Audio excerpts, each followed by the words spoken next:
Hi, Reed Spacer here.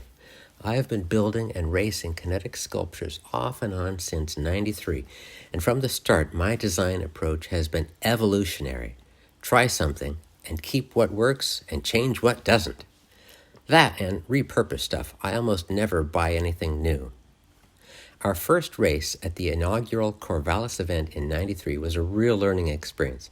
A tandem bike with skis bolted on for stability will not stay upright in mud, and you cannot ride out of the water with a bunch of jugs tied to a bike.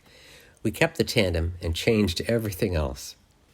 I can be very competitive, and when it comes to kinetic judging, engineering and art are highly subjective, but time is completely objective.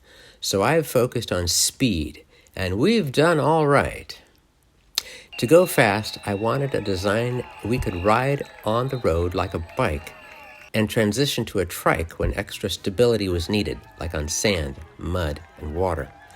The bolt-on rear drive support I made does just that. Super strut rails let us put the big wheels up for the road or down just a bit to make a sand trike or way down for mud and water. The back wheels are driven by a chain from the bike freewheel. We only engage the chain when we need it. The original wheels were 55-gallon drums.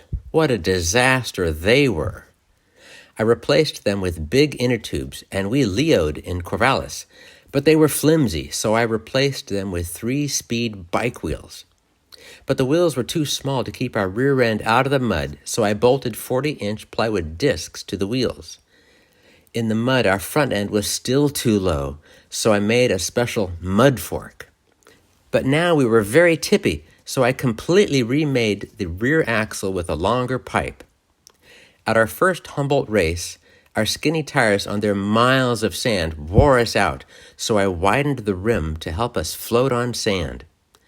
Port Townsend mud had been our downfall enough times that I made mud bars to lever us forward should we be unable to pedal. For the water, we reposition our floats to the underside of the support bars. Steering is natural from blades mounted on the forks. For propulsion, we flip open 36 little fins and away we go. Over the years, our sculpture has evolved from a racing disaster to one of the fastest sculptures around. Remarkably, our sculpture has no welds. Everything's just bolted together. After the race, we unbolt it and put everything atop our car for the drive home. We never trailer anything. I hope this glimpse into our engineering approach will inspire some new racers. Kinetic racing doesn't have to be expensive or require particularly special skills or equipment. Imagination, resourcefulness, and persistence will get you to the finish line with a smile on your face. Hope to see you at the races.